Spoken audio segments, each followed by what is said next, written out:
नारायणं नमस्कृत्य नरं चैव नरोत्तमं देवीं सरस्वतीं व्यासं ततो जयमुदीरयेत्। करोति वाचालं पङ्गुं लङ्घयति गिरिं यत्कृपातमहं वन्दे परमानन्दमाधवं। यत्कृपातमहं वन्दे परमानन्दमाधवं।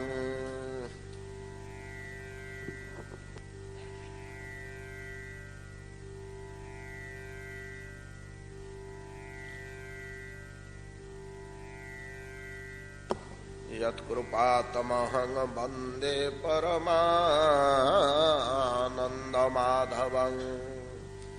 विरचिता भयं वृष्णि धुर्जते चरणम् ईयुषां संश्रुतेर्भयात्।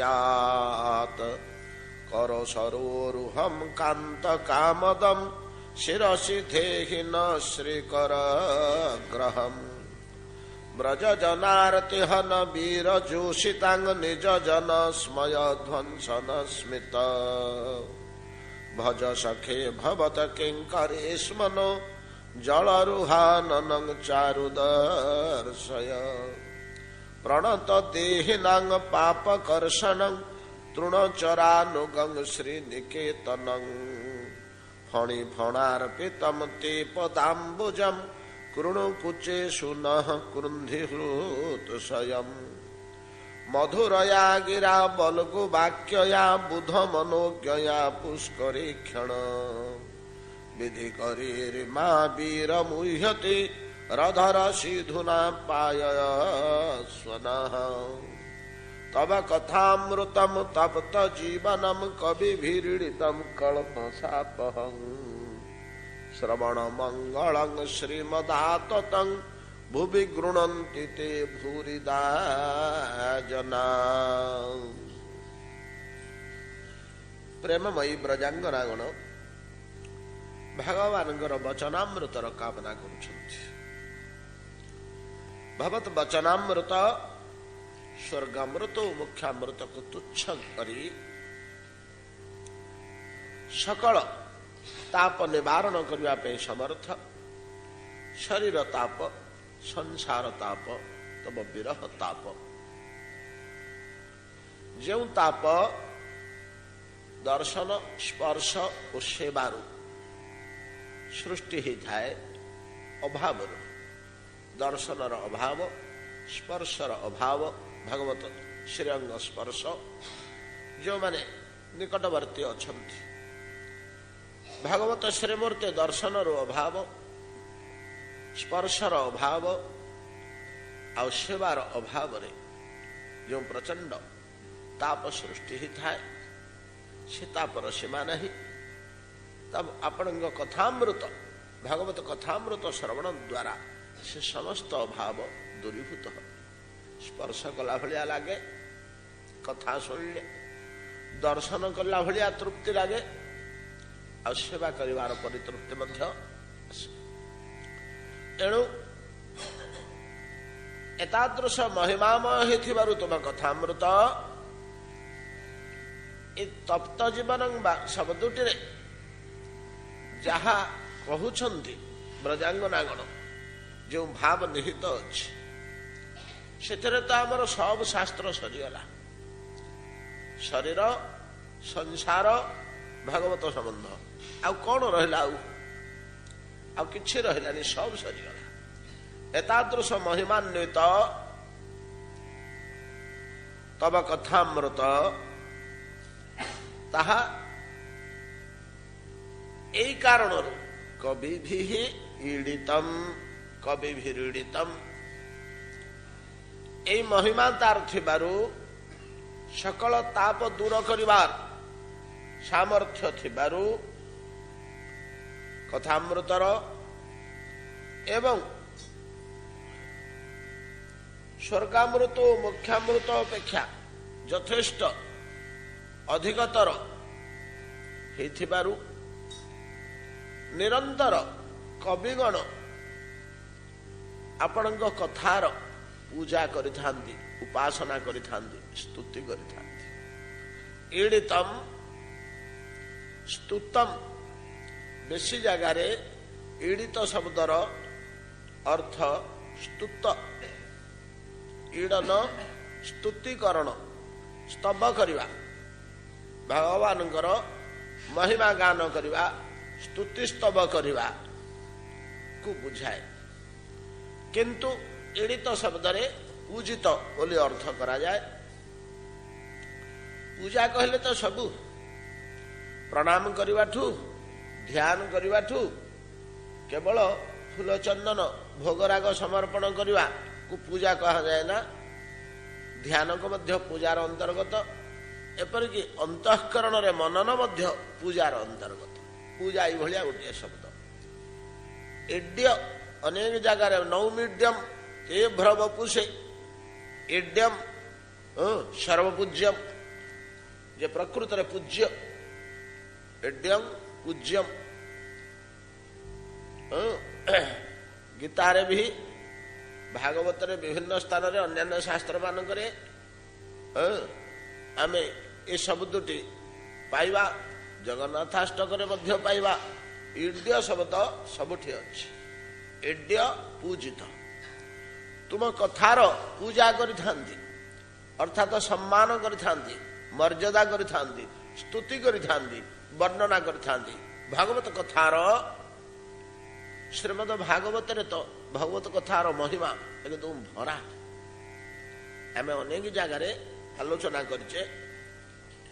ଏବଂ ଭାଗବତର ମୂଳ ହେଉଛି ଶ୍ରବଣ, କଥା ଶ୍ରବଣ ଏବଂ ମୁଖ୍ୟ ଚରିତ୍ର, ଯାହାଙ୍କୁ ନେଇ ଶ୍ରୀମଦ ଭାଗବତର ସୃଷ୍ଟି।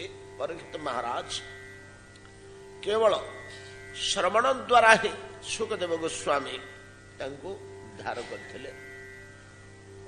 88,000 ମୁନି ଋଷିଙ୍କ ସମ୍ମୁଖରେ ପ୍ରମାଣ କରିଦେଇଥିଲେ ସୁଖଦେବ ଗୋସ୍ୱାମୀ ଯେ କଥା ଶ୍ରବଣ ସକଳ ସାଧନ ଭଜନର ଶ୍ରେଷ୍ଠ।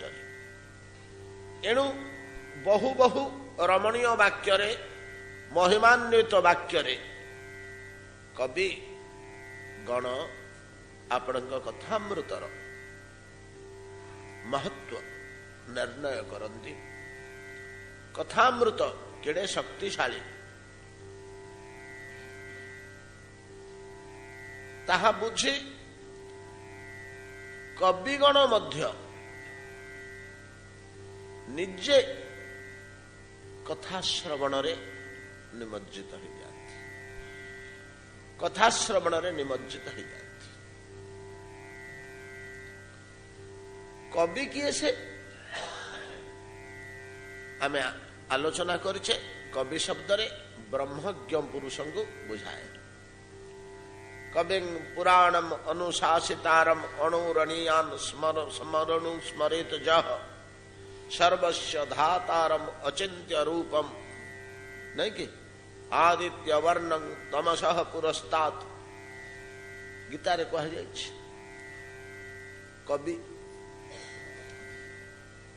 ପୁଣି କହିଛନ୍ତି ଗୀତାରେ, କିଂ କର୍ମ କିମ କର୍ମେତି କବୟଃ ଅପି ମୋହିତା। କବିମାନେ ମଧ୍ୟ ମୋହ ପ୍ରାପ୍ତ ହୁଅନ୍ତି, ନିର୍ଣ୍ଣୟ କରିପାରନ୍ତିନି କର୍ମା କର୍ମ ନିର୍ଣ୍ଣୟରେ। ଯାହା ହଉ, କବି ଶବ୍ଦରେ କ ବ୍ରହ୍ମ ବି ବିତ୍, ଏକାକ୍ଷର କୋଶ ବୋଲି ଆମର ଗୋଟିଏ ଅମର କୋଶ ଯେମିତିକା ଶବ୍ଦାର୍ଥ ନିର୍ଣ୍ଣୟ କରେ, ଏକାକ୍ଷର କୋଶ ଗୋଟିଏ ଗୋଟିଏ ଅକ୍ଷରର ଅର୍ଥ ନିର୍ଣ୍ଣୟ କରନ୍ତି। ଏକାକ୍ଷର କୋଶ କୁହାଯାଏ। ରତ୍ନକୋଶ, ଏକାକ୍ଷର କୋଶ ଓ ଅମର କୋଶ ତିନୋଟି ଡିକ୍ସନାରୀ ସଂସ୍କୃତ ଶବ୍ଦର ତାତ୍ପର୍ଯ୍ୟ, ଅର୍ଥ ନିର୍ଣ୍ଣୟକାରୀ ଶାସ୍ତ୍ର ଦେଖିବାକୁ ମିଳେ। ସେଥିରେ ଏକାକ୍ଷର କୋଶରେ ଗୋଟିଏ ଗୋଟିଏ ଅକ୍ଷରର କେତେ ପ୍ରକାରର କି ଭାବ, ତାର କି ଅର୍ଥ ରହିଛି। କିନ୍ତୁ ଖ କହିଲେ ଆକାଶ, ଗ କହିଲେ ଗତି, ଖଗ କହିଲେ ଖରେ ଯିଏ ଗତି କରେ, ଆକାଶରେ ଯିଏ ଗତି କରେ, ପକ୍ଷୀମାନଙ୍କୁ ଖଗ କୁହାଯାଏ। ପକ୍ଷୀମାନଙ୍କୁ लेखक कहुए ये सब द कहले दानकारी जलद बरद बरदानकारी जलद जलदानकारी मेघ गोटे गोटे अक्षर आ गोटे गोटे अक्षर ही जो निर्णय करती अर्थ बहन करती ये ही भाषा तत्वर मूल जिनिस आमे देखिबा सब मंत्र मानकर बीजाक्षर अच्छे जिते मंत्र 7 कोटी मंत्र निर्णय कर मुनि ऋषि माने मंत्र गुड़िक तैयारी करते मुनि ऋषि मैंने तैयारी करते आम जमी कविता तैयारी करू रचना करू सेमती मंत्र रचना करते जो माने मांत्रिक ऋषि मंत्रविद मंत्रज्ञ से माने मंत्र तैयारी कर पारती जमती जे मेकानिक जंत्रटीए तैयारी कर पारे मंत्रज्ञ मुनि ऋषि माने मांत्रिक बोली कह जाए जप करुवा लोक जपरे जे स्पेशलिस्ट जापक कह जाए यज्ञ जे स्पेशलिस्ट ताको जागिंग कह जाए जोगर जे स्पेशलिस्ट ताको जोगी कह जाए सेमती मंत्र जे स्पेशलिस्ट ताको मांत्रिक कह जाए मंत्र एक मनन क्रिया मनरे ताको बारंबार स्मरण करने को है कले फल मिले ये मंत्र युग आमर चली जाइए वर्तमान मंत्र संबंध में आमर सेमती ज्ञानवान व्यक्ति विशेष नहांती केवल पारंपरिक रीति रे मंत्र गुड़िक आमर केतेक स्थान रे प्रयोग हो आसुछि जाग यज्ञ पूजा अर्चना अन्य केतेक स्थान रे मंत्रोच्चारण मंत्र पाठ होछि मुख्य मुख्य मंत्र मानकर गोटे बीजाक्षर अच्छे गुं गणपत नमः नहीं कि सेमतिका बीजाक्षर कृष्णंकर बीजाक्षर क्लेंग देवींकर बीजाक्षर हेरिंग गुरुतत्वर बीजाक्षर शेलिंग सब अक्षर गोटे अक्षर जो अर्थ प्रकाश करे बीजाक्षरटी होल मंत्रटा से अर्थ ही प्रकाश करे संपूर्ण मंत्रटा जहाँ प्रकाश करे बीजाक्षरटी मध्य से अर्थ बहन करे किंतु से भाषा में जानूनी बोली एकाक्षर अक्षर और ध्वनि तत्व संबंध में सेमती ज्ञान आम मानकर नहीं बोली अक्षर शब्द बुझी पारुना तो क शब्दर अर्थ ए रीति रे ब्रह्म ब्रह्म को निराकार निर्विशेष ब्रह्म को क बोली कहा जाए एवं ए संबंध में जो माने विशेष विद्वान विद से कवि कहा जाए जो माने कवि ही गले ब्रह्मज्ञ हो गले ताऊ किसी आवश्यक नहीं जो व्यक्ति ब्रह्मज्ञ हो गला तार किसी आवश्यक थाए ना तो तार जानिबा को किसी बाकी थाए ना पाइबा को किसी बाकी थाए ना बुझिबा को किसी बाकी थाए ना तो सब पाईगला सब बुझीगला सब जानीगला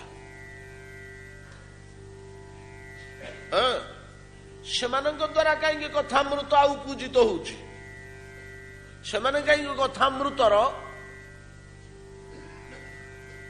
भोग करुचंदी आस्वादन करुचंदी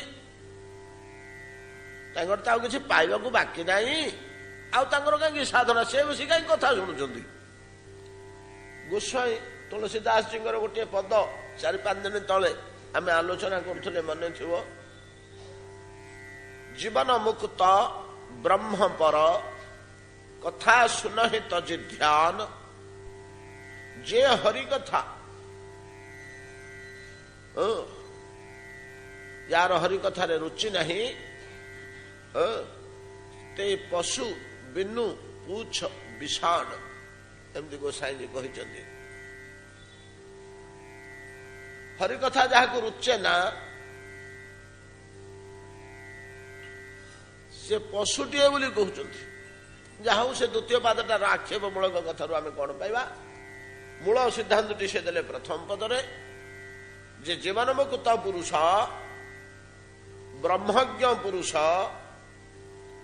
ସେମାନେ ମଧ୍ୟ ତାଙ୍କର କାର୍ଯ୍ୟ କଣ ନା ବ୍ରହ୍ମବିଦ୍ ଗଣ ନିରନ୍ତର ଅଖଣ୍ଡ ବ୍ରହ୍ମଚିନ୍ତନରେ ଥାନ୍ତି। ସେମାନଙ୍କର ମନ କେତେବେଳେ ହେଲେ ବ୍ରହ୍ମରୁ ଚ୍ୟୁତ ହୁଏ ନା, ବ୍ରହ୍ମରୁ ଖସି ଆସେ ନା। ନିରନ୍ତର ସେମାନଙ୍କର ବ୍ରହ୍ମରେ ହିଁ ମନ ସ୍ଥିତ ହେଇକିରି ଥାଏ।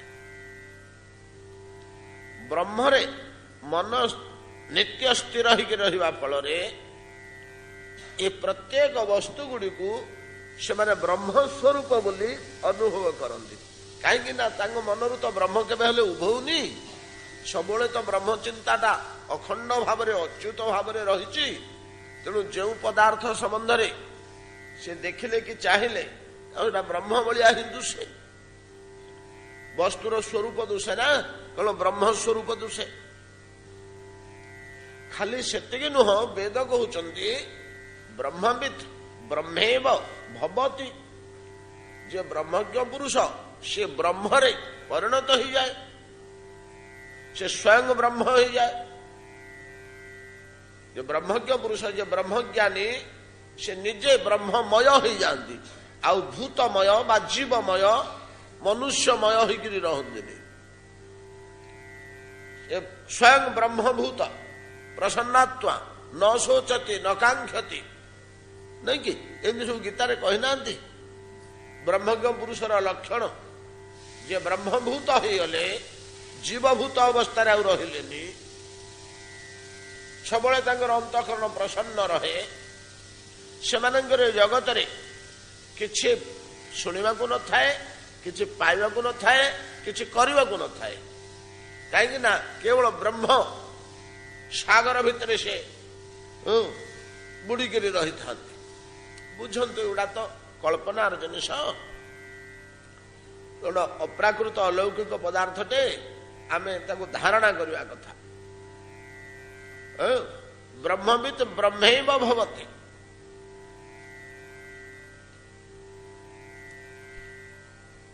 ଗୋସାଇଁଜୀ ରାମଚରିତମାନସରେ ଏହି ବାକ୍ୟଟିର ଗୋଟିଏ ସୁନ୍ଦର ଅନୁବାଦାତ୍ମକ ଭାବ ଦେଇଛନ୍ତି।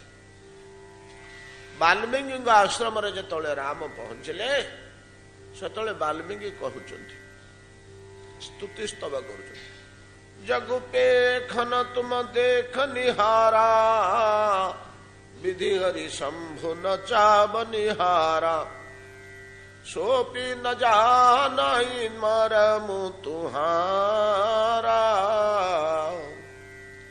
और तुहारे को जान निहारा, सोई जानहि जेहि देहु जनाई, तुम ही जानहि तुम ही होई जाई। तीनोटी पदरे चौपाईरे उपनिषदर सार गर्भक गोटे मंत्र को अनुवाद कर पकाउछन्ति गोस्वामी जी। जगु पेखन तुम देख निहारा, जगु जगतर जागतिक समस्त पदार्थ र द्रष्टा होउछन्ति आपण।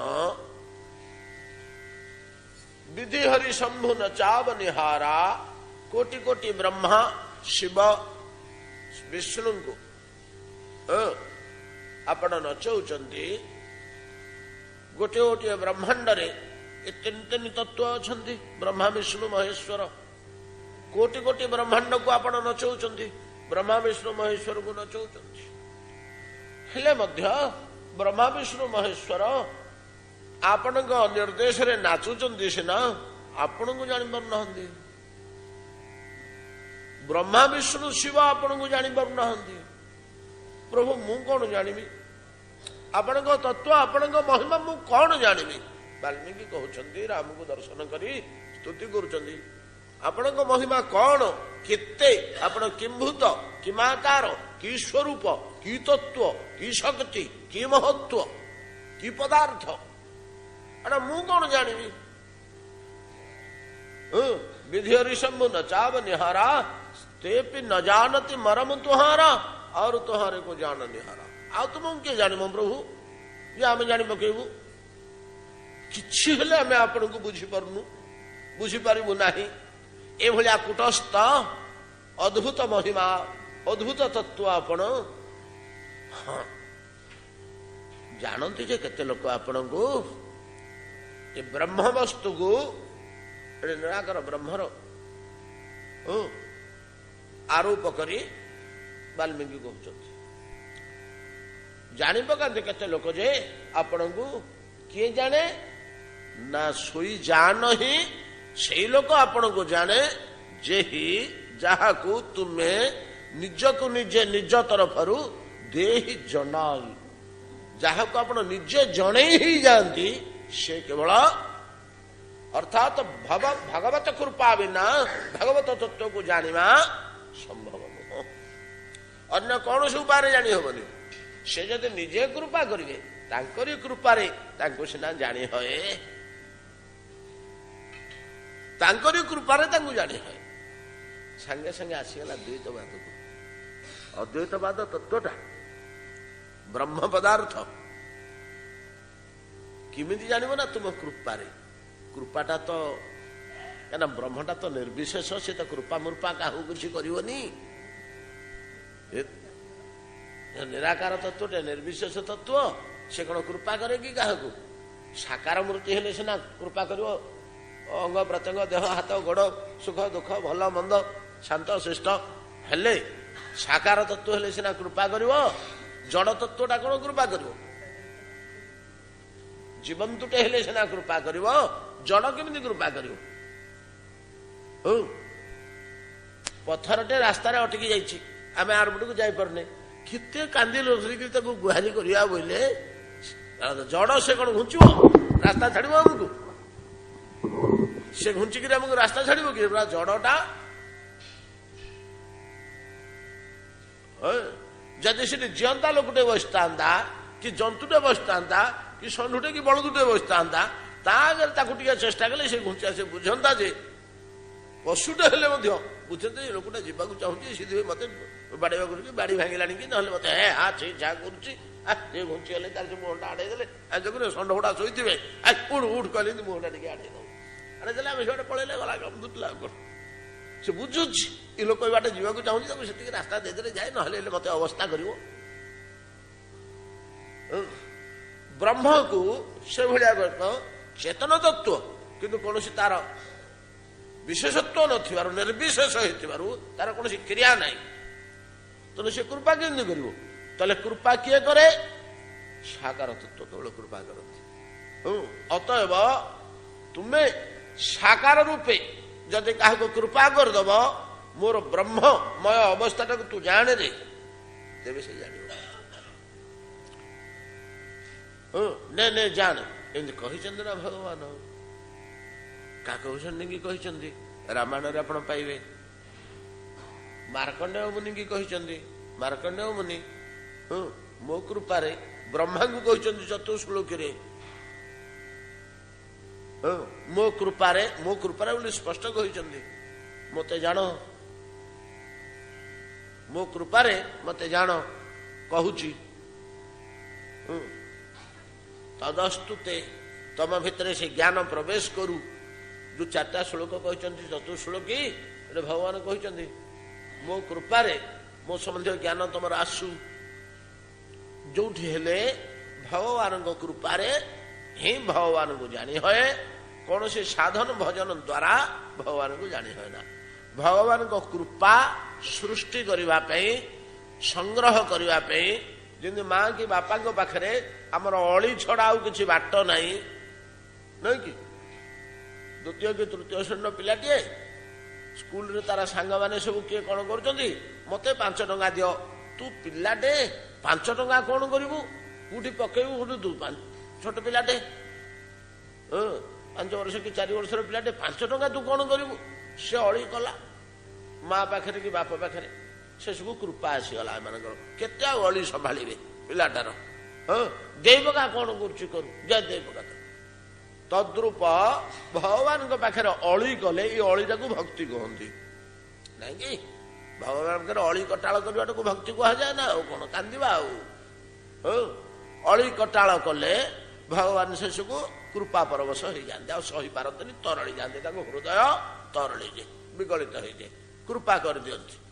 ଏଇ ପ୍ରକାରରେ ଅନ୍ୟମାନଙ୍କୁ ସମସ୍ତଙ୍କୁ କହିଛନ୍ତି ତ ମୋ ଜ୍ଞାନ ତୁମର ଜାତ ହେଉ ମୋ କୃପାରେ,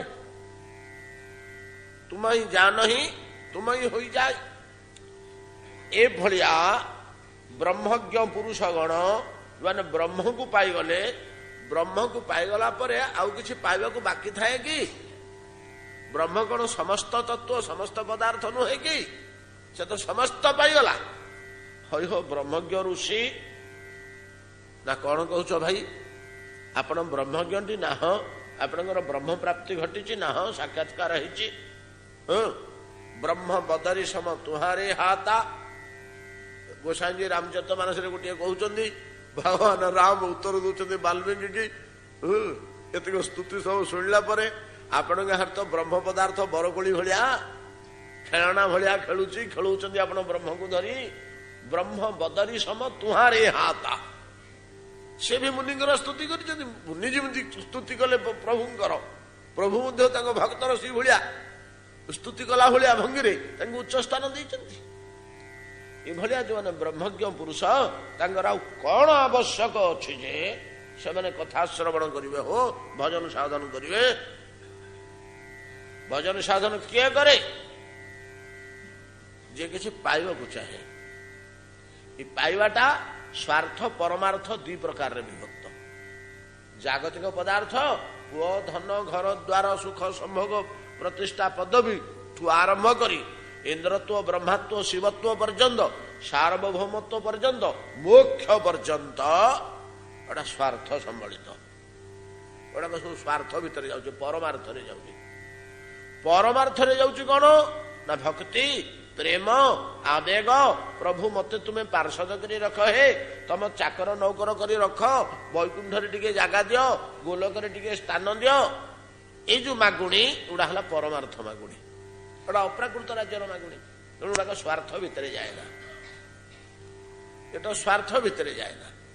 ଅନେକ ଲୋକ କହନ୍ତି ଆମେ ଭଗବାନଙ୍କୁ ଯଦି ଭକ୍ତି ମାଗିବା, ଭକ୍ତି ଯଦି ମିଳିଲା ତାହେଲେ ସେଟା କଣ କାମନା ହେଲାନି କି? ନାଇଁ ନାଇଁ, କାମନାର ଗୋଟେ ସୀମା ଅଛି।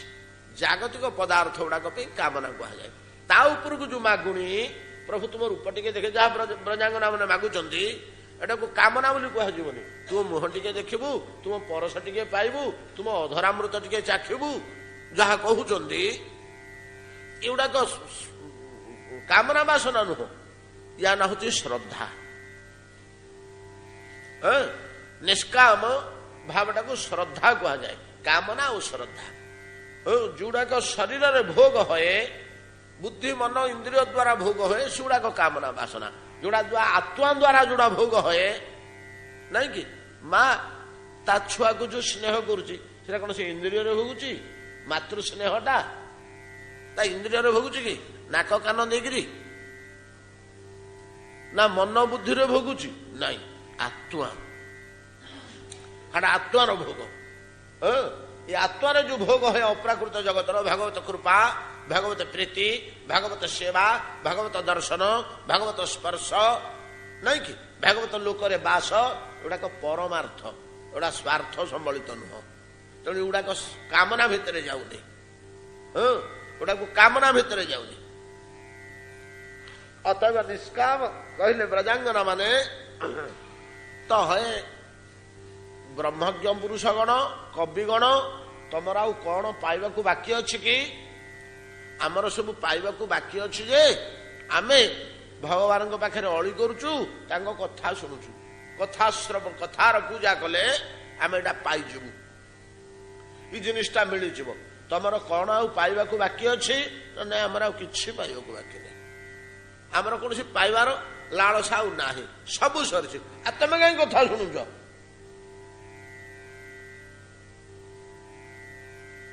ନାଇଁ କି? ତମେ କାହିଁ କଥା ଶୁଣୁଛ?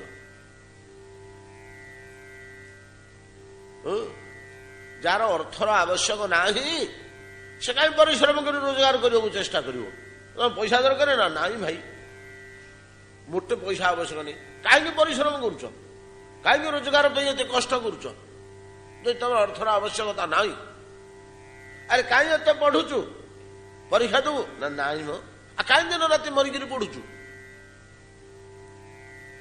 जदि किसी पाइबार नाही ब्रह्मज्ञ पुरुष मानकर किसी पाइबाक न थाए सब प्राप्ति ही गला ब्रह्म प्राप्ति ही गला माने सब प्राप्ति ही गला ता भितर सब अछि ब्रह्म भितर सब अछि ब्रह्म भितर सब रही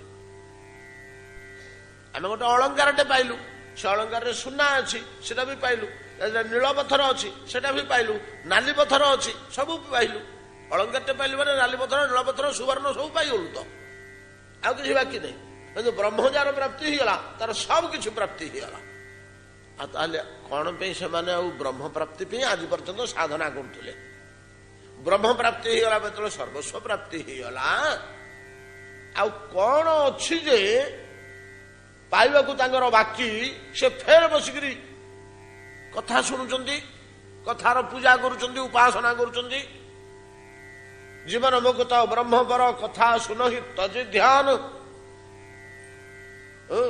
ब्रह्मटू मन छड़े नहीं से बसिकरी ध्यान करुची कथा शुणुची ब्रह्म चिंतन छाड़देला बसिकरी कथा शुणिला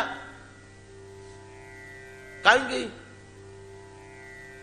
कौन प्राप्ति अच्छी किसी प्राप्ति नहीं पचारे कहीं शुणुचु बोले से ब्रह्मज्ञ पुरुष मैंने किसी यार सिद्धांत श्रीमद भागवत यार सिद्धांत कहीं ब्रह्मज्ञ पुरुष मैंने किसी प्राप्ति इच्छा नहीं निरंतर ब्रह्मानंद बुड़ीगिरी अच्छा ब्रह्मानंद भोग करुँच अधिक आउ कि चाहती कि जानती कहीं कथा शुणवार एत लोभ आसूची तब कथामृतम कथामृत मुख्यामृत पाईगले आ कथामृत कहीं लोभ श्रीमद भागवत गोटे श्लोक निरूपण कर जो श्लोकटी बड़ विचित्र श्लोक एत थर आम आलोचना आत्मा रामाश्च मुनयः निर्ग्रन्था अप्युरुक्रमै उर्वन्ति अहेतुकेन भगत्यं इत्थं भूत गुणो हरिः ये श्लोकटी आपनकर मन पड़ुछि कि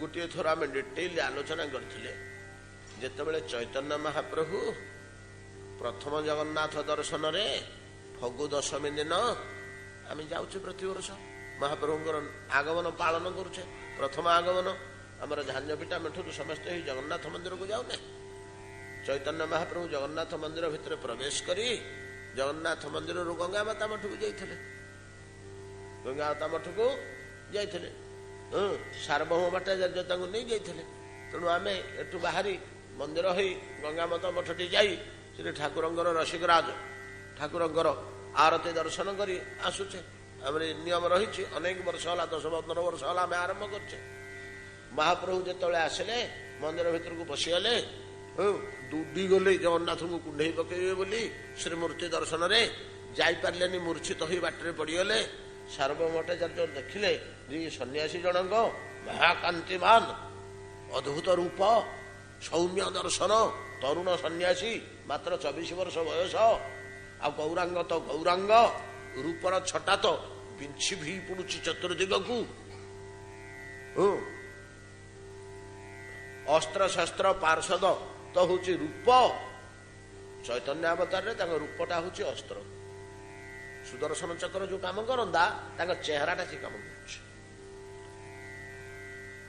चैतन्य महाप्रभुंर स्वरूप सौंदर्यटा अस्त्र भाया काम करुच्ची सुदर्शन चक्र जमी समस्त को निपात करे से रूपटा को जे देखी दूची से मोह हो सार्वभौम भट्टाचार्य से भाया अवस्था होला से रूपटा तो सुदर्शन भाया काम करुच्ची सन्यासी या पाखे बड़ अद्भुत लक्षण देखा जाउची अश्रु कंप रोमांच भक्ति भरा ଏଇଟା ତ ଛୋଟିଆ ଲୋକ ନୁହଁରେ, ଜଣେ ମୂର୍ଚ୍ଛା ହେଇ ପଡ଼ିଗଲା। କିଏ ଥିଲେ ସାଥିରେ ବୋଲିକି ନେଇ ଆସ ତ ଆମ ଘର ଟିକେ ନେଇ ଆସ, ପାଣି ପାଣି ଟିକେ ମାରିକରି ଚେଷ୍ଟା କର। ନେଇଗଲେ ବହୁତ, ସେଠି ବହୁତ ରହିଲେ। ଗୋଟେ ଚିହ୍ନିଲେ ଯେ ତାଙ୍କର ପିଲାଦିନର ସାଙ୍ଗ ଙ୍କର ନାତି ନୀଳାମ୍ବର ଚକ୍ରବର୍ତ୍ତୀ। ନୀଳାମ୍ବର ଚକ୍ରବର୍ତ୍ତୀଙ୍କ ଝିଅ ହେଉଛନ୍ତି ସଚୀମାତା। ସଚୀମାତାଙ୍କ ଗର୍ଭରୁ ଚୈତନ୍ୟ ମହାପ୍ରଭୁ ଜନ୍ମ ହୋଇଛନ୍ତି। ସେ ନୀଳାମ୍ବର ଯେତେବେଳେ ପଚରା ପଚରି କଲେ, ଏଇ ସନ୍ନ୍ୟାସୀ ତମେ କୋଉଠୁ ଆସିଛ? ନା ୟା ନଦିଆ ନବଦ୍ୱୀପରୁ ଆସିଛି। ତୁମ ପିତା କିଏ? ସେ ନା ୟା ଅମୁକ ଶ୍ରୀଖଣ୍ଡରୁ ଆସିଥିବା ପୁରନ୍ଦର ଉପାଧି ପ୍ରାପ୍ତ ଜଗନ୍ନାଥ ମିଶ୍ର। ଆଉ ତୁମର ମାତୃକୂଳ, ତମ ପିତୃକୂଳ ତ ମୁଁ ଚିହ୍ନି ପାରିଲା ଭଳି ତମର ମାତୃକୂଳ? ନା ମାତୃକୂଳ ନୀଳାମ୍ବର ଚକ୍ରବର୍ତ୍ତୀଙ୍କର ମୁଁ ହଉଛି ଅମୁକ ଗାଁର। ନା ହଁ, ଆରେ କାଶୀରେ ତ ଆମେ ସାଙ୍ଗ ହେଇ ପାଠ ପଢୁଥିଲୁ ପିଲାଦିନେ, ଯୁବକ ସମୟରେ ଆମେ ସାଙ୍ଗ ହେଇ ପାଠ। ତମେ ନୀଳାମ୍ବରର ନାତି? ତମେ ତ ମୋର ନାତି ଭଳିଆ ହେଲ, ମୋ ସାଙ୍ଗଟାର ନାତି ମୋର ନାତି ଭଳିଆ ହେଲ। ହଉ, ତମେ କାହିଁକି ସନ୍ନ୍ୟାସୀ ହଉଥିଲ ଏ ଅଳ୍ପ ବୟସରେ? ଏ ବୟସରେ କିଏ ସନ୍ନ୍ୟାସୀ ହଏ? ସନ୍ନ୍ୟାସ ଧର୍ମ ରକ୍ଷା କରିପାରିବ? କରିପାରିବନି। ବସିକି ନିରନ୍ତର ବେଦାନ୍ତ ଶୁଣ। ବେଦାନ୍ତ ଶୁଣିଲା, ହଁ ବାବୁ ବୋଲିକିରି ବେଦାନ୍ତ ଶୁଣିଲା। ଠିକ ଗୁରୁ ଭଳିଆ ମାନିଗଲେ।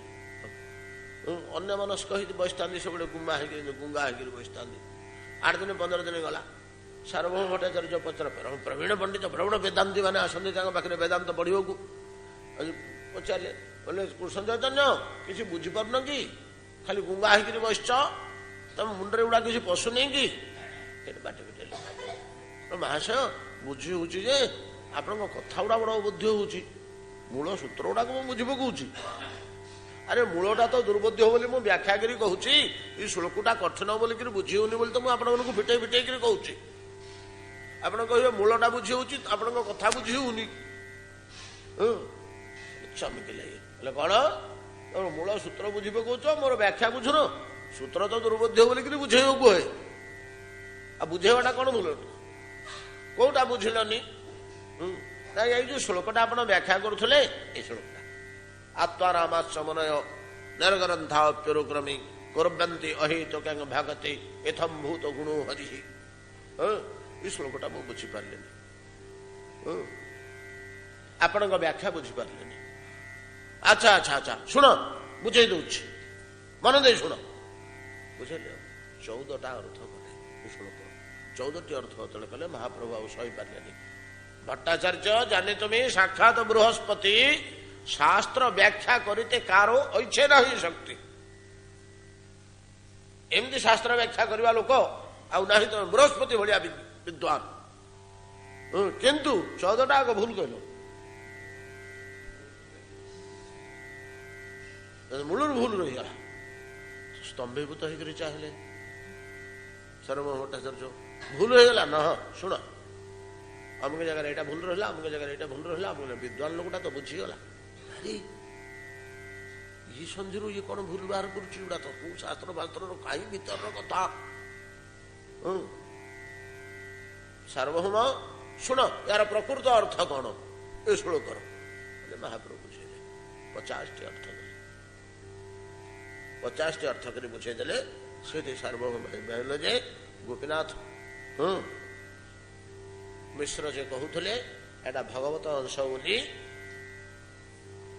ଏଟା ଭଗବତ ପୁରୁଷ, ଏଟା ସାଧାରଣ ଜୀବ ନୁହଁ, ଏଟା ସତ କଥା। ନହେଲେ ଏଇ କଥା କୋଉଠୁ କହିପାରନ୍ତା ଗୋଟେ ଲୋକ? ବିଦ୍ୱାନ ଲୋକ ନ, ସେ ବୁଝିପାରୁଛନ୍ତି ବୋଲି ଏଟା ଗୁଣି ଚିହ୍ନେ ଗୁଣିଆ, ଗୁଣ ଚିହ୍ନେ ଗୁଣିଆ, ସେଇଠୁ ମାନିଲେ।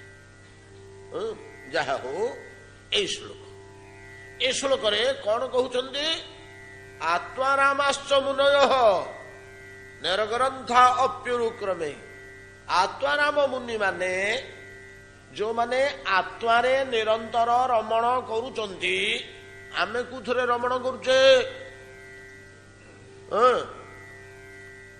ଆହାର ବିହାର, ଖାଇବା ପିଇବାରେ ଭାତ ଡାଲି ତରକାରୀ, ଭଲ ଭଲ ଖାଦ୍ୟ, ଭଲ ଭଲ ଶଯ୍ୟା, ଭଲ ଭଲ ଅଳଙ୍କାର, ଭଲ ପ୍ରତିଷ୍ଠା, ଧନ ସମ୍ପତ୍ତି, ଗାଡି ଘୋଡା, ଭଲ ଘର ଦ୍ୱାର, ନାଇଁ କି, ମହତ ମର୍ଯ୍ୟାଦା, ସାମାଜିକ ସ୍ଥିତି, ପୁତ୍ର କନ୍ୟା, ଏଗୁଡ଼ାକରେ ଆମର ଜୀବନ ବିତୁ ରମଣ ବୋଲି ଆମର ଜୀବନ ୟା ଉପରେ ବିତୁଛି। ଆଉ କଣ ରମଣ ଅର୍ଥାତ ଏଇଥିରୁ ଆମେ ଆନନ୍ଦ ପାଉଛୁ। ଆଉ ଏଗୁଡ଼ାକୁ ଆମେ ଆନନ୍ଦ ପାଉଛୁ। ଆଉ ପୁଅ ଝିଅ, ଧନ ସମ୍ପତ୍ତି, ଗାଡ଼ି ଘୋଡ଼ା, ଘର ଦ୍ୱାର, ପ୍ରତିଷ୍ଠା, ସମ୍ମାନ, ନାଇଁ କି ଏଗୁଡ଼ାକରେ ଆମର ରମଣ ନା। ଆଉ ରମଣ କହିଲେ ଆନନ୍ଦ ପ୍ରାପ୍ତି। ଆଉ ଖେଳ, ଆଉ ଯେ ତାସ ଖେଳୁଛେ ଯେ ତାସରୁ ଆନନ୍ଦ ମିଳୁଛି, ପଶା ଖେଳୁଛେ ପଶାରୁ ଆନନ୍ଦ ମିଳୁଛି, କ୍ରିକେଟ ଖେଳୁଛେ କ୍ରିକେଟରୁ ଆନନ୍ଦ ମିଳୁଛି। ଗୁଡ଼ା ରମଣ ନାଇଁ କି? ରମଣ କହିଲେ କ୍ରୀଡ଼ା ତ। ରମଣ ଶବ୍ଦର ଅର୍ଥ କ୍ରୀଡ଼ା ତ। ରମ ଇତି କ୍ରୀଡ଼ାୟଂ, ଖେଳରୁ ଯେମିତି ଆମେ ଆନନ୍ଦ ପାଉଛେ, ତାସ ଖେଳରୁ ଆନନ୍ଦ ପାଉଛେ, କ୍ରିକେଟ ଖେଳରୁ ଆନନ୍ଦ ପାଉଛେ, ଫୁଟବଲ ଖେଳରୁ ଆନନ୍ଦ ପାଉଛେ, ପଶା ଖେଳରୁ ଆନନ୍ଦ ପାଉଛେ, ଜୁଆ ଖେଳରୁ ଆନନ୍ଦ ପାଉଛେ, ଲସ୍ ହେଇଯାଉଛି ପଇସା, ତଥାପି ଗୋଟେ କଣ ଆନନ୍ଦ ମିଳୁଛି ବୋଲି ସେ ବସୁଛି ନା। ଆଉ ଗୁଡ଼ାକରୁ ଯେମିତି ଆମେ ଆନନ୍ଦ ପାଉଛେ, ଧନ ପୁତ୍ର ଗୃହ ସମ୍ପତ୍ତି ଏଗୁଡ଼ାକରୁ ଆମେ ଆନନ୍ଦ ପାଉଛେ, ଏଇଥରେ ଆମର ରମଣ। କିନ୍ତୁ ଯେଉଁ ମୁନି ମାନଙ୍କର ଏଗୁଡ଼ାକରେ ରମଣ ନାହିଁ, କେବଳ ଆତ୍ମାରେ ରମଣ, ସେମାନେ ହେଲେ ଆତ୍ମାରାମ। ଯେଉଁମାନେ କେବଳ ଆତ୍ମା ବ୍ରହ୍ମ ପଦାର୍ଥରେ ରମଣ କରୁଛନ୍ତି, ସେଇଥିରୁ କେବଳ ସେ ଆନନ୍ଦ ପାଉଛନ୍ତି। ଏଗୁଡ଼ା ତାଙ୍କୁ ଆନନ୍ଦ ଦେଇପାରୁନି, ଏଗୁଡ଼ାକ ତୁଚ୍ଛ କରି ସେ ପଳେଇଛନ୍ତି, ଏଗୁଡ଼ାକ ଆନନ୍ଦ ତାଙ୍କୁ ଦେଇପାରୁନି, ଇ ଆନନ୍ଦଟା ତାଙ୍କୁ ରୁଚୁନି, ଏଥିରେ ଆନନ୍ଦ ନାହିଁ ସେ ବୁଝିପାରୁଛନ୍ତି। ସେମାନଙ୍କର କ୍ରୀଡ଼ା କୋଉଥିରେ, ସେ କୋଉଠି ପହଁରୁଛନ୍ତି, କୋଉଠି ଖେଳୁଛନ୍ତି, କେବଳ ବ୍ରହ୍ମ ସହ। ସେମାନଙ୍କର କ୍ରୀଡ଼ା, ସେମାନଙ୍କର ଭୋଗ କେବଳ ବ୍ରହ୍ମ ସହ, ଆତ୍ମା ସହ। ସେମାନଙ୍କୁ ଆତ୍ମାରାମ କୁହାଯାଏ। ଆତ୍ମାରାମାଶ୍ଚ ମୁନୟ। ଆତ୍ମାରାମ ଶବ୍ଦ ଯାହା, ବ୍ରହ୍ମଜ୍ଞ ଶବ୍ଦ ସେୟା, ଖାଲି ଶବ୍ଦ ଦିଟା ଅଲଗା, କିନ୍ତୁ ଏକାର୍ଥ ବୋଧ। ଏକା ଗୋଟେ ଲୋକର ଦିଟା ନା। ରାମ ଭୀମ ଦିଟା ନାଁରେ ତାକୁ ଡାକୁଛନ୍ତି। କିଏ ରାମ ବୋଲି ଲାଗି ଦଉଛି, କିଏ ଭୀମ ବୋଲି ଲାଗି ଦଉଛି, କିନ୍ତୁ ଲୋକଟା ଗୋଟିଏ। ଠିକ ସେଇ ପ୍ରକାର କିଏ ଆତ୍ମାରାମ ବୋଲି କହନ୍ତି, କିଏ ବ୍ରହ୍ମଜ୍ଞ ବୋଲି କହନ୍ତି। ଆତ୍ମାରାମାଶ୍ଚ ମୁନୟ, ନିରନ୍ତର ଆତ୍ମାରେ ରମଣ କରୁଥିବା ମୁନିରେ ସେ ଗୁଣ। ଆତ୍ମା ବ୍ୟତିରେକ ଆଉ କୌଣସି ଅନନ୍ତ ପଦାର୍ଥ ଅଛି, ଆତ୍ମା ବ୍ୟତୀତ ଆଉ ଅନନ୍ତ ପଦାର୍ଥ ଅଛି, ଏଗୁଡାକରେ ଭୁଲ କ୍ରମେ ସେମାନଙ୍କର ମନ ଇଆଡକୁ ଆସୁନି। କେବଳ ନିଜେ ନିରନ୍ତର ଆତ୍ମାରେ ରମଣ କରୁଥାନ୍ତି। ଆତ୍ମାରାମାଶ୍ଚ ମୁନୟ ते निर्ग्रंथा अपि ସେମାନଙ୍କର ଆଉ ହୃଦୟରେ କୌଣସି ଗ୍ରନ୍ଥି ନାହିଁ, ବୁଝିବାକୁ କିଛି ବାକି ନାହିଁ, ଦୁର୍ବୋଧ୍ୟ କିଛି ନାହିଁ, ଅବୁଝା ହେଇକରି ତାଙ୍କ ପାଖରେ କିଛି ନାହିଁ। ଯାହା ହେଲେ ମଧ୍ୟ ସେମାନେ ସ୍ପଷ୍ଟ ବୁଝିପାରିବେ, ଏରା ଗ୍ରନ୍ଥି ତ ନାହିଁ, ସେଟା ନିର୍ଗ୍ରନ୍ଥ। ଆଉ ଗ୍ରନ୍ଥି କହିଲେ ଦୁର୍ବୋଧ୍ୟ, ଯେମିତି ସୂତାଟେ ଗଣ୍ଡି ପଡ଼ିଗଲା ଫିଟୁନି, ସେମିତି କଣ ଗୋଟେ ସିଦ୍ଧାନ୍ତଟେ ଏ ଶାସ୍ତ୍ରର କୋଉଟେ ଅଂଶଟେ ସେ ବୁଝିପାରୁନାହାନ୍ତି, କି ବେଦ ଉପନିଷଦର କଣ ଗୋଟେ ଜିନିଷ ସେ ବୁଝିପାରୁନାହାନ୍ତି, କି ବ୍ରହ୍ମ ସମ୍ବନ୍ଧୀୟ କଣ ଗୋଟେ କଥା ସେ ବୁଝିପାରୁନାହାନ୍ତି। ଏଭଳିଆ ସେମାନଙ୍କର ନାହିଁ। କାହିଁକି ନା ସେମାନେ ନିର୍ଗ୍ରନ୍ଥା, ସକଳ ଗ୍ରନ୍ଥି ସେମାନଙ୍କର ତୁଟି ଯାଇଛି, ଖୋଲି ଯାଇଛି, ସମସ୍ତ କିଛି ସେମାନେ ବୁଝନ୍ତି, ଅର୍ଥାତ ଶଙ୍କା ସନ୍ଦେହ ସେମାନଙ୍କର ନାହିଁ। ଯେଉଁ ଆତ୍ମାରାମ ମୁନିଗଣ, ଯେଉଁ ବ୍ରହ୍ମଜ୍ଞ ପୁରୁଷଗଣ ନିର୍ଗ୍ରନ୍ଥା, କୌଣସି ସଂଶୟ ସନ୍ଦେହ ନାହିଁ, ସବୁ ବୁଝନ୍ତି, ସବୁ ଜାଣୁଛନ୍ତି, ସବୁ ସମାଧାନ କରିପାରୁଛନ୍ତି, ସେମାନେ ମଧ୍ୟ ନିର୍ଗ୍ରନ୍ଥା ଅପି, ସକଳ ସନ୍ଦେହ ସେମାନଙ୍କର ମୋଚିତ ହୋଇଥିଲେ ମଧ୍ୟ ନିର୍ଗ୍ରନ୍ଥା ଅପି ଆତ୍ମାରାମାଶ୍ଚ ମୁନୟ, ଆତ୍ମାରାମ ମୁନିଗଣ ସକଳ ସନ୍ଦେହ ଶଙ୍କାରୁ ମୁକ୍ତ ହେଇଛନ୍ତି, ସବୁ ବୁଝନ୍ତି, ସବୁ ଜାଣନ୍ତି, କିଛି ସନ୍ଦେହ ଶଙ୍କା ସେମାନଙ୍କର ନାହିଁ। ଏଭଳିଆ ଅବସ୍ଥାରେ ଥିଲେ ମଧ୍ୟ ଅପି ମଧ୍ୟ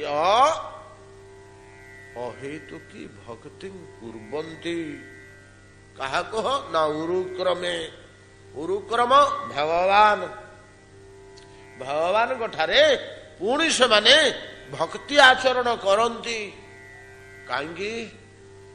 କଣ ପାଇଁ ତମେ ଭକ୍ତର, ତମ ତ ସବୁ ପ୍ରାପ୍ତି ହେଇଯାଇଛି, କୌଣସି ଶଙ୍କା ସନ୍ଦେହ ନାହିଁ, ବ୍ରହ୍ମାନନ୍ଦ ସାଗରରେ ଭାସୁଛ, ତମର ଆଉ କଣ ଦରକାର ଅଛି କି କହ? ନା ନାଇଁ, ଆଉ କିଛି ନାହିଁ। ଆଉ ତେବେ କାହିଁ ଭକ୍ତି ସାଧନା କରୁଛ? ଆଉ ତେବେ କାହିଁ ଭକ୍ତି ସାଧନା କରୁଛ? କଣ ତମେ କଣ ପାଇଁ ଭକ୍ତି ସାଧନା କରୁଛ? କଣ ଗୋଟେ ପାଇବ ବୋଲି କରୁଛ ତ? କଣ ତମର ଆଉ ଅପ୍ରାପ୍ତ ରହିଗଲା କି, ବାକି ରହିଗଲା କି? ନାଇଁ ତ, ଆମର ତ କିଛି ଅପ୍ରାପ୍ତି ଆଉ ନାହିଁ, ସବୁ ତ ପାଇଯାଇଛୁ, କିଛି ତ ଅଭାବ ବୋଧ ଆମର ନାହିଁ, ଅମୁକୁଟା ମିଳୁନି ଯେ ତେଣୁ ବସିକିରି ଭଜନ ସାଧନ କଲେ ପାଇବୁ, ସେମିତି ତ କିଛି ନାହିଁ। ବୁଝି ହଉଛି ତ କଥାଟା? अप्राप्त तो किछि नहीं आ कहीं बसिकी भक्ति साधन करुच कथा शुणुच कहीं बसिकी ना अहेतुकी किछि कारण नहीं कथा शुणिबार आमर अहेतुकी किछि हेतु नहीं किछि कारण नहीं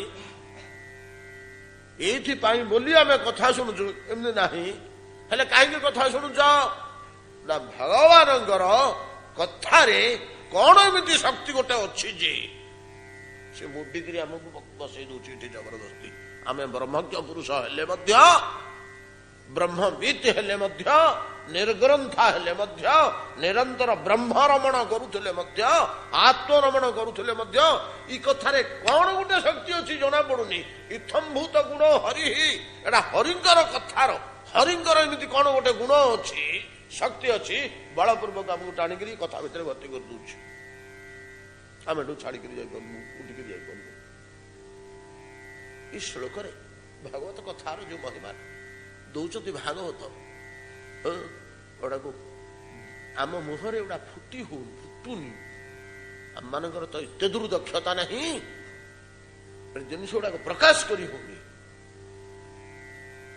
कौन टे जाना भाया लगुच प्रकृत में जानी होनी भल कर कि महिमा रही श्लोक गुड़ाक कौन भगवान कथार एमती गोटे शक्ति अच्छी दुर्ज्ञेय शक्ति भगवान स्वरूप कौन एमती गोटे शक्ति अच्छी रूप लीला महिमा जन्म कर्म इत्यादि जो वर्णना हो जाऊँगी फिर तो उठिक जाई होनी ब्रह्म ब्रह्म छाड़ी देकर सब ये पड़ जाऊँ मन एटा नुआ कथा कि गोटे प्राक्टिकाल कथा शुणुना आपण मैंने जानी सब कथा आप कहे खाली पुराना कथा तो 17-18 वर्ष है घंटुचे मन पकाउते समस्ते शुणी जानी मन पकात टे जो राम लक्ष्मण को लेकर विश्वामित्र ऋषि पहुंची गले अयोध्या धनुर्भंगर पूर्ववर्ती अवस्था नहीं कि गंगा नदी पार हो नौकार ओह्लैकि पड़े दीपटे विपणी थिला जने विभावना कले मने आगत की धाता हर मध्य हरि ताजुब होकर समस्ते चाहिए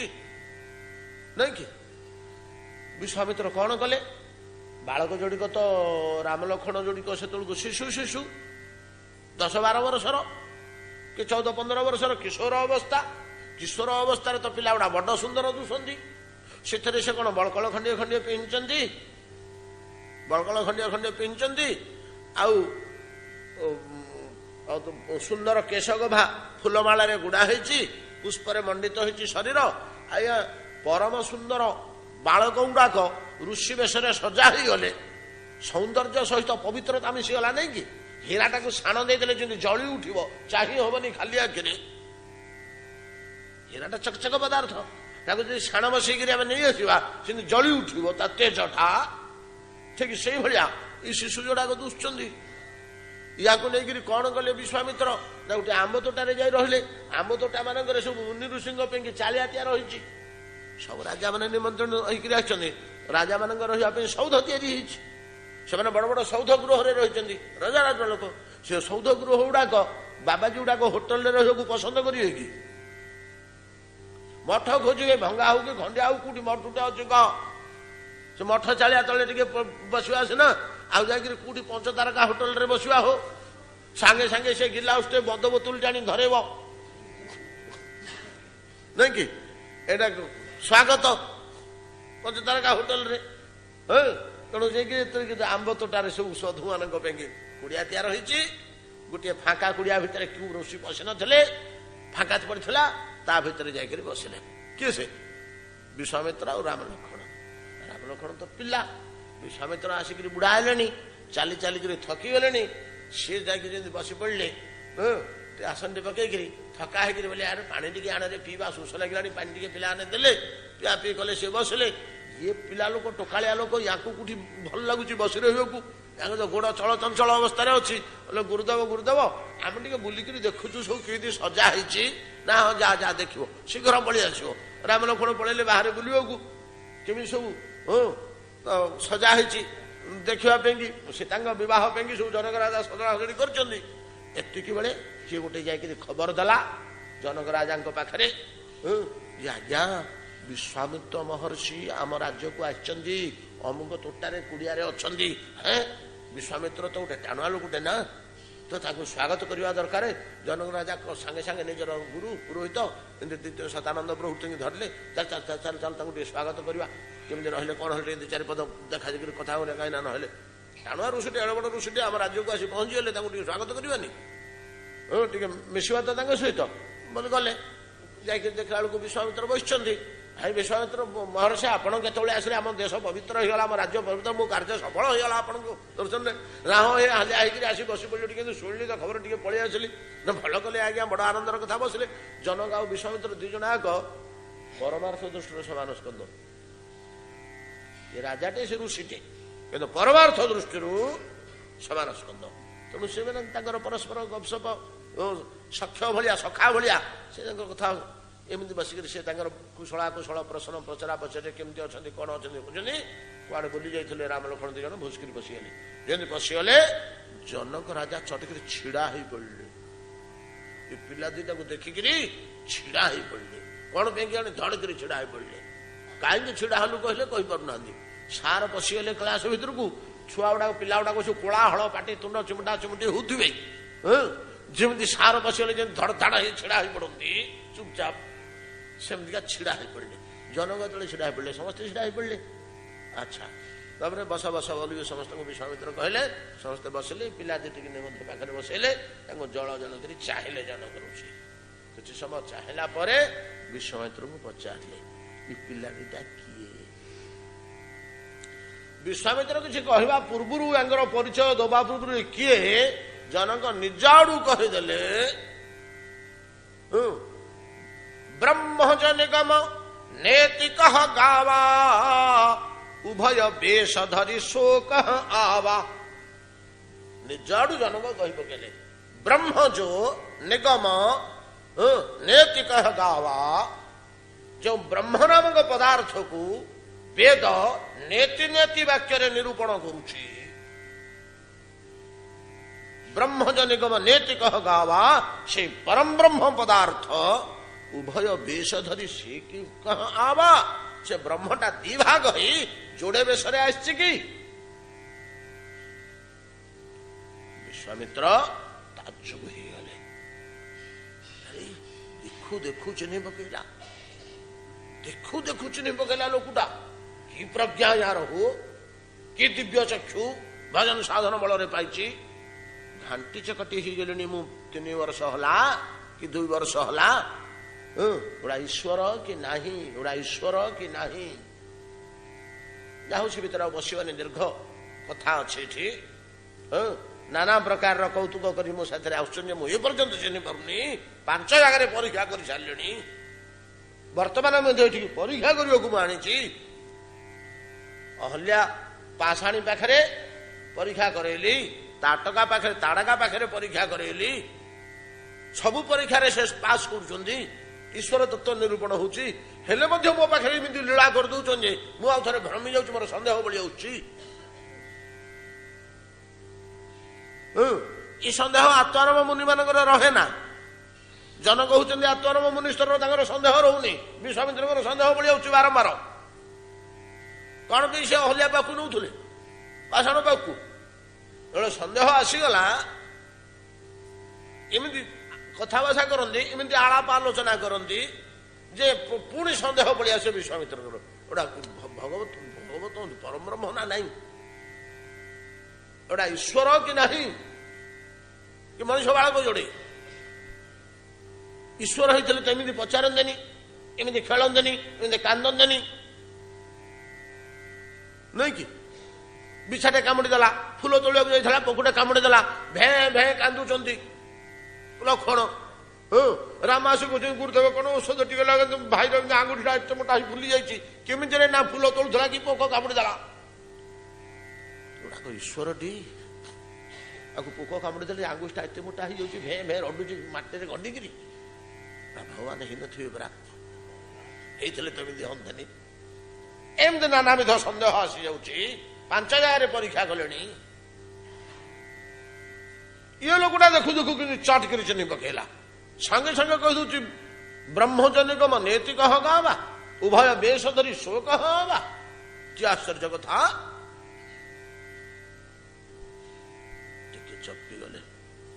आउ टिके क्लियर हवा कहले कहले जनक तमे जने विद्वान लोक राजर्षि जने तम मुहरे कथा शोभा पाउनी हय ब्रह्म नामक पदार्थटा कौन ये गोटे सस्ता जिनिस होइछि जे मु जोड़े चेला करी तमे पुंजे चाकर रखिब नहीं आज्ञा मो मन कहीं मानुनी गुड़ा ब्रह्म तो ये दुईटा आग परम ब्रह्म किमी जान प्रमाण करुन किमी ना प्रमाण मु कहि पारुनी किंतु मो निज मन उपर मोर एतिकी विश्वास अछि जे इन्हा कहाँ बिलकत अति अनुरागा बरबस ब्रह्म सुख मन त्यागा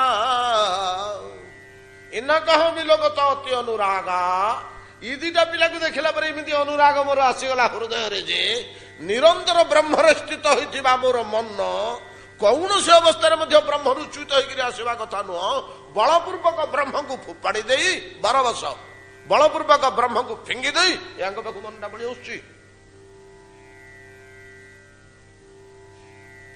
जदि भगवत पुरुष न होता ब्रह्म सुख छाड़ी मोर मन आसंता एठिकी मो निजर मन उपर मोर एति विश्वास अच्छी केबे हेले से भागवत पदार्थ छड़ा आउ कुटी जीव नाही घर द्वार पुओ झ धन संपत्ति भोग विलास रूप यौवन आड़ को जीव नाही एकेडे सुंदर रूप हूँ जागतिक रूप मो मन छाड़ ब्रह्म सुख छाड़ी आसव केबे आसवनी जदि मो मन या पाख पलि आसला ये निश्चय ब्रह्म होती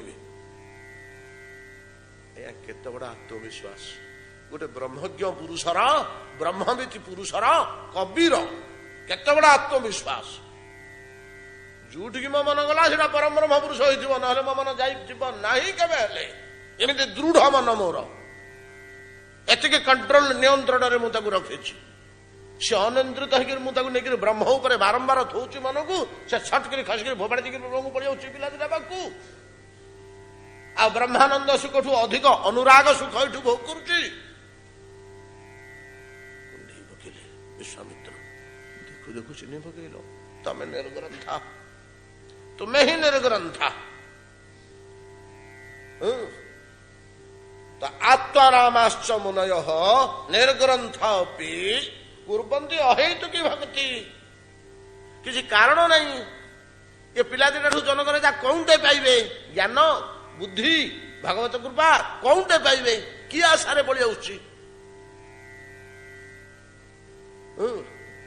भगवानଙ୍କର कथार रूपर महिमार कौन गोटे मर्यादा अच्छी जे ब्रह्मज्ञ मानकर ब्रह्मलीन मन को ब्रह्मानंद भोगी मन को ब्रह्मानंद छड़े पिलाटे भोकिला होकर माँ क्षीर खाऊला नहीं कि बड़ भोकिला भोक हो बसिक मातृस्तन्य पान करुच्ची परम सुखरे आखि कौन गोटे शब्द शुभिला एमती गोटे खेलना देखला जे मातृस्तन्य छाड़ी देकर साढ़े हाथ बढ़ेला चाहिला कम बुझीपार ना मातृस्तन्य शिशुर आउ बड़ प्रिय किसी अच्छे कि कौन से अवस्था से छाड़ कि माँ को आउ मातृस्तन्य को तथापि ताकू परित्याग करदे अन्य वस्तु को टाणी ही पड़ी आसुची माने जेपरी तद्रूप जनकर मन पलि आसला तो कहते कवि भीरुड़ितम ब्रजांगना माने कहते कवि भीरुड़ितम ब्रह्मज्ञ पुरुष मानकर मन को मध्य टाणिकी नहीं आसे आत्मारामाश्च मुनयो निर्ग्रंथा अप्यरुक्रमे कुर्वन्ति अहेतुकी भक्तिम इथम भूत गुणो हरि एटा भगवान गुण भगवान महिमा ये भगवान गुण सेटा कौन की शक्ति अच्छी ता भितर धरी हुनी बुझी हुनी टाणिक से धर पड़े आसब ब्रह्मज्ञ पुरुष मानकर मन को मध्य अतएव श्याम बंधु तब कथामृतम कविभिहिडितम कौन अच्छी जानी न पारे ता भितर मज्जी जाई आपणकर कथामृत को ब्रह्मज्ञ पुरुष माने पूजा करती आपणकर कथामृतर मूल्य ମୂଲ୍ୟ ଏତିକି। ଏଇ କବି ଭିରଡ଼ିତ ଶବ୍ଦ ଆମର ଅଧା ରହିଲା, ଆଉ କିଛି ଆ ଉପରେ ଆଉ କହିବାକୁ ଅଛି। ଆଜି ଯାହା ଆଲୋଚନା ହେଲା, କେମିତି ବ୍ରହ୍ମଜ୍ଞ ପୁରୁଷ ମାନେ କଥା ପ୍ରତି ଆକୃଷ୍ଟ